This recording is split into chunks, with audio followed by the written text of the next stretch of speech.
कैसे आप सभी। आई होप आप अच्छे होंगे और अपने एग्ज़ाम की तैयारी में लगे हुए होंगे। जैसा कि मैं आपको ईवीएस करा रही हूँ, इस टाइम हिंदी को कंप्लीट करा चुकी हूँ। हिंदी की मैंने आपको पूरी की पूरी जो गद्यांश पद्यांश से व्याकरण आते हैं उनका हर एक टॉपिक का आपको अलग अलग वीडियो प्रोवाइड किया हुआ है, और वैसे ही सेम हिंदी पेडागोजी की भी अलग आपको वीडियो दी है हर एक टॉपिक वाइज। और अभी मैं ईवीएस की प्रिपरेशन करा रही हूँ आपको। आज हम एनसीईआरटी कक्षा 4 के एनसीईआरटी नोट्स के अकॉर्डिंग पार्ट 4 जिसमें हम पढ़ेंगे अमृता की कहानी, और पार्ट 5 जिसमें हम पढ़ेंगे अनीता की मधुमक्खियाँ।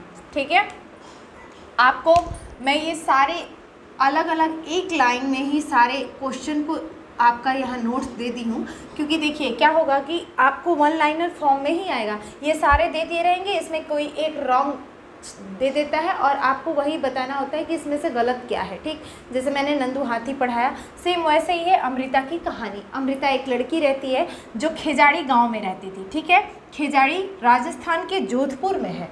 ठीक, खेजाड़ी एक गांव का नाम है, वो कहाँ है? राजस्थान के जोधपुर में है। ठीक है, जोधपुर ज़िले में। कम पानी में जीवित रहने वाला पेड़ खेजाड़ी का पेड़। आपको ये पिछले साल के क्वेश्चन में था, 4 ऑप्शन दे दिया था कि कम पानी में जीवित रहने वाले पेड़ हैं नीम, अशोक, खेजाड़ी और नागफनी। ठीक, तो बहुत बच्चे नागफनी समझ लेते हैं, लेकिन ये ध्यान रखिएगा एनसीईआरटी के अकॉर्डिंग खेजाड़ी का पेड़ जो है वो सबसे कम पानी में जीवित रहने वाला पौधा है। ठीक है, खेजाड़ी में बिश्नोई लोग रहते हैं। बिश्नोई एक संप्रदाय है, एक जाति है जो कहाँ रहती है? खेजाड़ी में रहती है। ठीक, एक चीज़, एक पॉइंट नोट कर लीजिएगा यहाँ पे, इस चैप्टर का इंपॉर्टेंट पॉइंट, खेजाड़ी एक ऐसा पौधा है जिसमें कीड़े नहीं लगते। ठीक है, खेजाड़ी के पौधे में कीड़े नहीं लगते, इसीलिए इसकी छाल का प्रयोग क्यों करते हैं हम?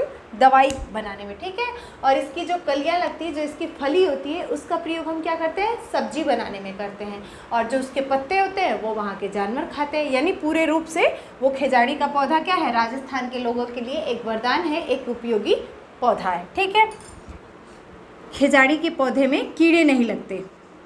खेजाड़ी के पेड़ में, ये सबसे इम्पोर्टेंट पॉइंट है इस चैप्टर का, खेजाड़ी के पेड़ में कीड़े नहीं लगते,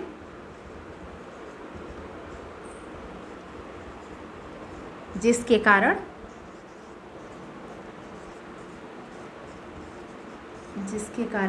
इसके छाल का प्रयोग,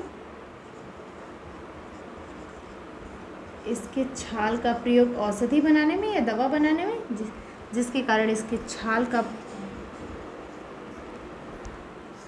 प्रयोग औषधि बनाने में या दवा बनाने में,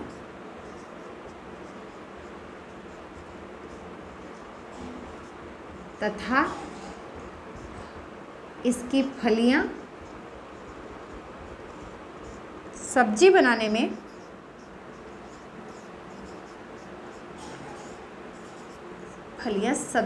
में और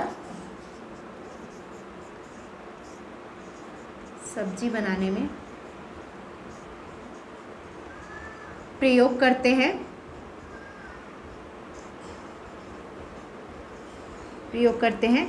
और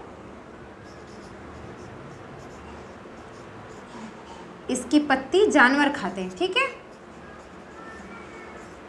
इसकी पत्ती जानवर खाते हैं। ये इस चैप्टर का इम्पॉर्टेंट पॉइंट है, इसलिए मैंने इसे नोट करके लिख दिया। ठीक है, बात करेंगे पार्ट 5 अनीता की मधुमक्खियाँ। ये जो ईवीएस है वो सिखाता है कि कैसे पेड़ पौधों से बच्चों को लगाव सिखाएं या कैसे जानवरों से बच्चों को लगाव सिखाएं। तो अनीता की मधुमक्खियाँ, अनीता एक लड़की है जो बेचाहा गांव में रहती है, और ये गांव कहाँ है? बिहार के मुजफ्फरपुर ज़िले में है। ठीक है, मधुमक्खी के अंडे में रानी मक्खी बस अंडा देती है। ठीक है, बाकी श्रमिक मक्खियाँ होती हैं और नर मक्खी होती है, पर नर मक्खी बहुत कम ही होती हैं एक झुंड में। ठीक है, लीची के फूल में ही मधुमक्खियाँ ज़्यादातर पाली जाती है। ठीक है, तो ये लीची के फूल किस महीने में खिलते हैं? फरवरी माह में खिलते हैं। मधुमक्खियाँ अक्टूबर से दिसंबर माह में अंडे देती हैं। छत्ते में नर मधुमक्खियाँ बहुत कम होती हैं, बाकी श्रमिक मधुमक्खियाँ रहती हैं। ठीक है, श्रमिक मधुमक्खियाँ यानी श्रम करने वाली, जो कि क्या करती हैं? फूलों का रस लिया करके चूसती हैं और चूस करके वो रानी मधुमक्खियों के लिए रस इकट्ठा करती है, शहद इकट्ठा करती है। ये काम किसका होता है? श्रमिक मधुमक्खियों का। नर मधुमक्खियाँ बहुत कम ही रहेंगी, ठीक है। ये रहा अनीता की मधुमक्खियाँ, ठीक। पार्ट 4 अमृता की कहानी और पार्ट 5 अनीता की मधुमक्खियाँ। ये थे दोनों आपके चैप्टर। ये 2 क्वेश्चन जरूर ध्यान में रखे रहिएगा। लीची के फूल फरवरी माह में खिलते हैं और रानी मक्खी जो यानी मादा मक्खी रहेगी, रानी मक्खी वही अंडे देगी, और मधुमक्खियाँ अक्टूबर से दिसंबर माह में अंडे देती हैं। ये 3 पॉइंट बड़े इंपॉर्टेंट हैं, ठीक है।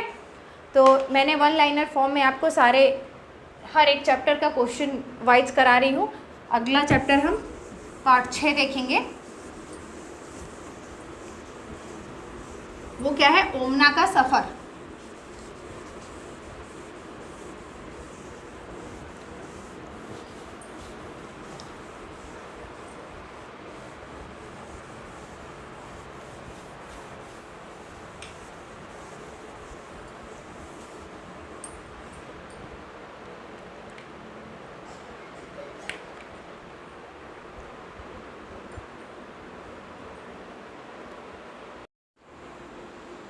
अगला जो हमारा चैप्टर है वो है पार्ट 6 ओमना का सफ़र, ठीक है। क्या कह रहा है? ओमना सफ़र कर रही है और ट्रेन से सफ़र कर रही है। तो ट्रेन क्या है? कच्छ में गांधीधाम गुजरात से चली थी। गांधीधाम एक जगह है जो कहाँ है? गुजरात में है, ठीक है। और ट्रेन कहाँ से चली थी? कच्छ में। गांधीधाम गुजरात से चली थी, ये याद रखिएगा। ये पूछता है, गांधीधाम दे देगा और 4 आपको राज्यों के ऑप्शन में दे देगा। एक दे देगा गुजरात और आपको महाराष्ट्र, गोवा ऐसे करके ऑप्शन में दे देगा, ठीक। तो याद रखिएगा। और गुजरात का प्रसिद्ध भोजन क्या है? चटनी के साथ ढोकला, लेमन राइस और मिठाई। वलसाड और अहमदाबाद 2 जगह हैं जो कहाँ हैं? गुजरात में हैं। इन सब चीज़ों का जिक्र क्या है? ओमना का सफ़र, ये जो पार्ट है कक्षा 4 के EVS की किताब में, ये ओमना के सफ़र में जितने इंपॉर्टेंट पॉइंट थे जिससे क्वेश्चन आ सकते थे, उसी को मैंने एक 1 लाइन क्वेश्चन के फॉर्म में 1 लाइन आपको दे दिया है ताकि आपको कहीं कन्फ्यूज़न ना हो। गुजरात में गुजराती भाषा बोली जाती है, ठीक है, ये ध्यान रखिएगा। तो ये तो थी ओमना का सफ़र पार्ट से, ठीक। अगला जो पार्ट है हमारा खिड़की से। ये भी देखिए पार्ट ज़्यादा बड़ा ना हो जाए इसके लिए ये दूसरा पार्ट बना दिया है बुक में, खिड़की से, लेकिन यही है, ठीक है। इसी चैप्टर को आगे बढ़ा दिया गया है लेकिन पार्ट बदल के, ताकि बच्चों को बर्डन ना हो, ठीक है। खिड़की से क्या कह रहा है? मड़गांव गोवा में स्थित है। मड़गांव एक जगह का नाम है जो कहाँ है? गोवा में स्थित है। गोवा से केरल के रास्ते में 52 सुरंगें और 2000 पुल हैं। ये आप एज यूजुअल ऐसे ही याद रखे रहिएगा क्योंकि ये कई बार क्वेश्चन ये रिपीट हो चुका है कि गोवा से केरल के रास्ते में कितनी सुरंगें और कितने पुल हैं। तो 92 सुरंगें और 2000 पुल हैं, ठीक है, ये याद रखिएगा। कोझिकोड को ही कैलिकट भी कहते हैं और ये कोझिकोड कहाँ है? ये केरल की बात हो रही है, ठीक है।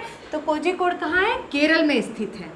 और कोट्टायम नगर, ये भी कोट्टायम नगर भी कहाँ है? केरल में है। कोझिकोड और कोट्टायम नगर, ठीक। गुजरात से केरल तक के रास्ते में ट्रेन किन किन राज्यों से गुजरती है? ये क्वेश्चन 2020 के सीटेट में पूछा गया है। तो महाराष्ट्र, गोवा और कर्नाटक। जब आप ट्रेन के रास्ते जाएंगे तो यही 3 राज्य पड़ेंगे गुजरात से केरल तक के बीच में, ठीक।